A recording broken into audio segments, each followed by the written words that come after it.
और आइए पंचनामा में खबरों के सिलसिले को आगे बढ़ाते हैं। महाराष्ट्र में जो सियासी महाड्रामा चल रहा है, इस महाड्रामे में एमएनएस प्रमुख राज ठाकरे की भी एंट्री हो गई।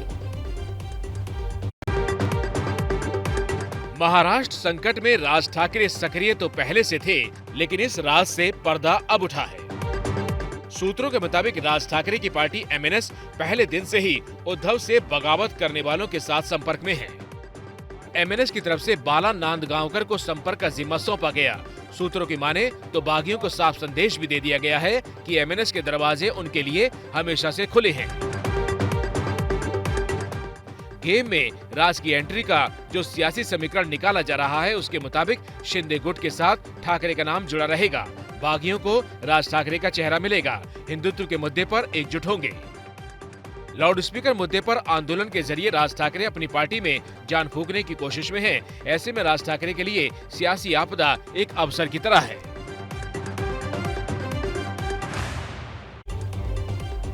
तो महाराष्ट्र का संकट दिन ब दिन बड़ा होता जा रहा है और इस महाभारत में आदित्य ठाकरे इस वक्त एक्शन में है। आदित्य ग्राउंड पर उतरकर शिव सैनिकों को एकजुट कर रहे हैं।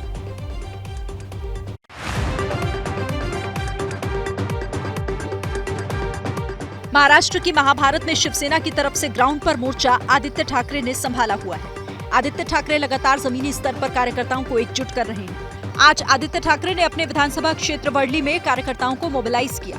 इस दौरान आदित्य फ्लोर टेस्ट में जीत का दावा करते हुए बागी विधायकों पर निशाना साधा। टेस्ट से मुझे सबसे बड़ी टेस्ट यही है, अगर जो भी बागी है, जो भाग के गए हैं, जो खुद को रिबेलियन कह रहे हैं, रिबेलियन करना होता तो यहाँ हिम्मत से करते। दूसरी फ्लोर टेस्ट यही होगी कि मेरे सामने बैठे आंखों में आंखें डाल के बोले कि हमने क्या गलत किया। इस दौरान आदित्य ने ईडी के नोटिस को लेकर भी तंज कसते हुए कहा कि अब राजनीति नहीं बल्कि सर्कस का खेल शुरू हो गया है। और देखिए, आदित्य ठाकरे की तरह ही एकनाथ शिंदे के बेटे और शिवसेना सांसद श्रीकांत शिंदे भी मैदान में मोर्चा संभाले हुए हैं। श्रीकांत जी, जिस तरीके से लगातार धमकियां दी जा रही हैं, संजय राउत की तरफ से कहा जा रहा है कि लाश जो है वो आएगी और पोस्टमार्टम किया जाएगा, उससे लेकर आप किस तरीके से देखते हैं? मुझे लगता है ये पूरी जनता जो है, महाराष्ट्र की जनता और हिंदुस्तान की जनता, ये सब देख रही है, बहुत क्लोजली देख रही है। और जो वक्तव्य जो है बड़े बड़े नेताओं से आ रहा है, मुझे लगता है ये संस्कृति जो है वो हमारे महाराष्ट्र की नहीं है, हिंदुस्तान की नहीं है। और ये धमकियां जो है वो और किसी को दे, ये बगावत नहीं है। ये लोगों को जो चाहिए, वो महाराष्ट्र के जो लोगों को चाहिए, जनता को चाहिए, वो जो है वो आज एकनाथ शिंदे साहब के नेतृत्व में जो है वो सभी आमदार। और महाराष्ट्र की महाभारत में अभी ईडी आला है। ईडी ने संजय राउत को समन भेज पूछताछ के लिए बुलाया है। महाराष्ट्र में जारी बवाल के बीच आज संजय राउत को ईडी ने समन भेजा। संजय राउत को पात्रा चौल जमीन घोटाले में पूछताछ के लिए बुलाया गया है। हालांकि ईडी के समन पर संजय राउत भी पुष्पा स्टाइल में आ गए। संजय राउत कह रहे हैं कि वो किसी भी कीमत पर नहीं झुकेंगे। लेकिन चाहे आप मुझे कितनी भी तकलीफ दीजिए, मुझे फांसी पर चढ़ाइए, मेरी गर्दन काट लीजिए, मैं गुवाहाटी में जाने वाला नहीं। बीजेपी राउत के सभी आरोपों को पहले से खारिज कर रही है। मेरे बेटे को मुझे जेल में डालने के जितने प्रयास करने वो करे, लेकिन हिसाब तो देना पड़ेगा। हालांकि राउत कल अपने राजनीतिक कार्यक्रमों का हवाला देते हुए ईडी से समय की मांग कर रहे हैं। तो चलिए अभी देख लेते हैं कि पात्रा चाल घोटाला आखिर क्या है। पात्रा चाल भूमि घोटाला करीब 1000 करोड़ का है। घोटाले में महाराष्ट्र के बिजनेसमैन और राउत के करीबी प्रवीण राउत को फरवरी में गिरफ्तार किया गया था। 5 अप्रैल को ईडी ने इसी मामले में राउत की कई संपत्ति पर एक्शन लिया। पात्रा चाल भूमि घोटाले में संजय राउत की पत्नी पर भी आरोप लगे हैं।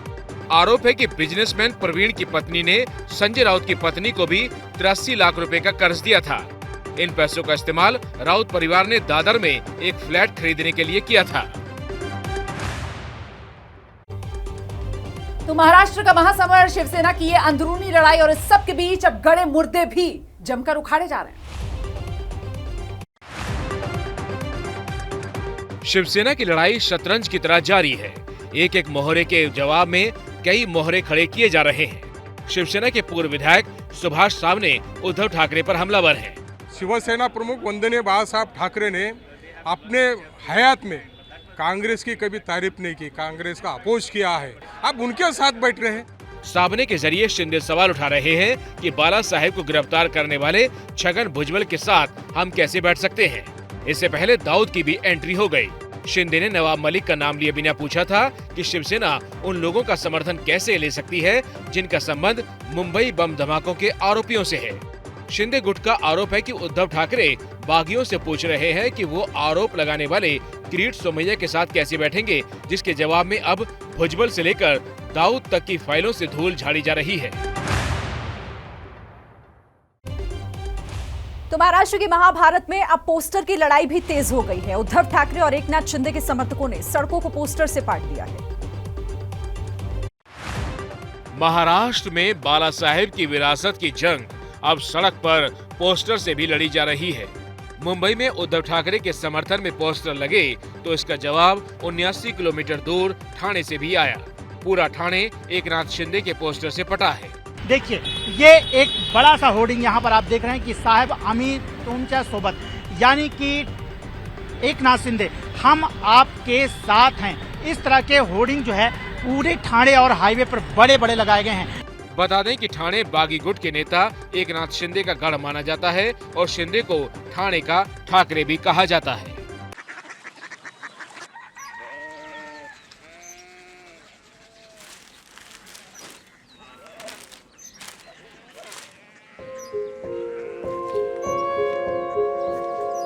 बाबा बाबा कोरिया सिटी जानी ना।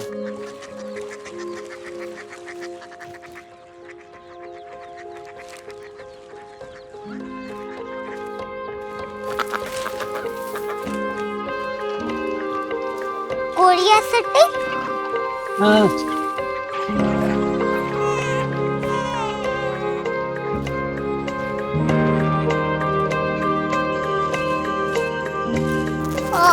कोरिया सिटी कहाँ पे है?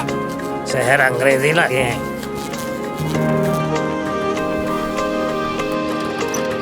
Korea city.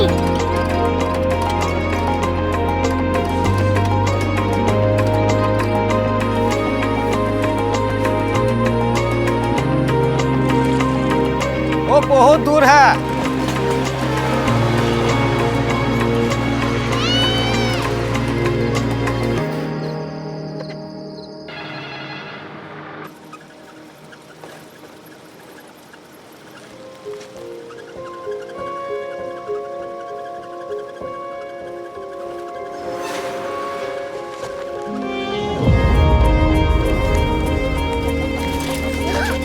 Korea city.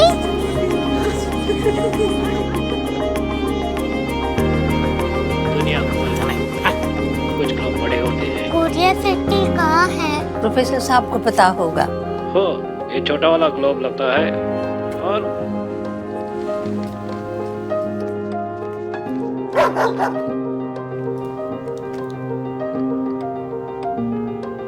पता नहीं, मेरी बेटी से जाके मिल लो, शायद उसे मालूम हो।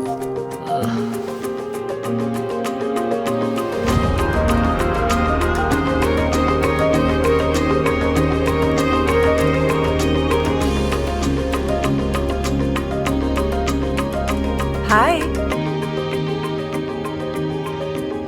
बाबा ने भेजा है। Come here. Korea city. Korea city नहीं, क्यूरियोसिटी। वो क्या? That's what brought you here? जो तुम्हें यहाँ तक ले आया। क्यूरियोसिटी।